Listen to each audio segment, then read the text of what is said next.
Miss Philippines Earth Iloilo City, ginbisita si Mayor Treñas.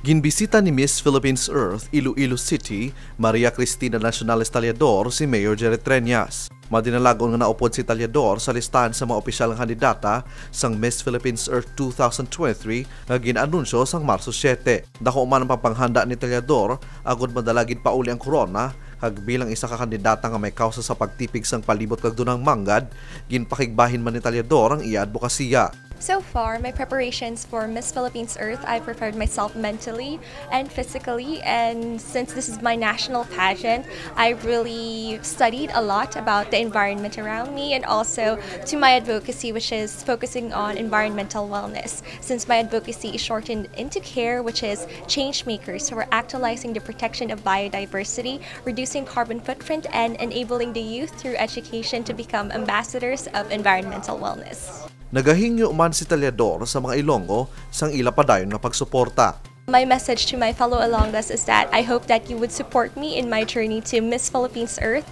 and I hope that you will stay tuned in to the official pages, official social media pages of Miss Philippines Earth on Facebook, Instagram, and also on YouTube.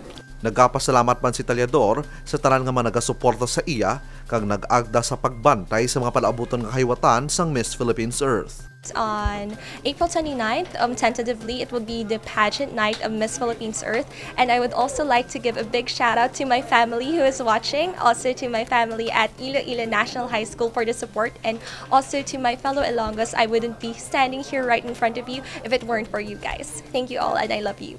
Madumduman nga si Cristina Talyador ang nagdaog bilang Miss Iloilo third runner-up ag nahatagan sang kahigunan nga mangitiglawas ang syudad matapos gikoronahan bilang Miss Iloilo Paraw Regatta Earth sang Marso 12 sa opening sang Paraw Regatta Festival. Kevin Patrick Casipe para sa Level Up Patrol.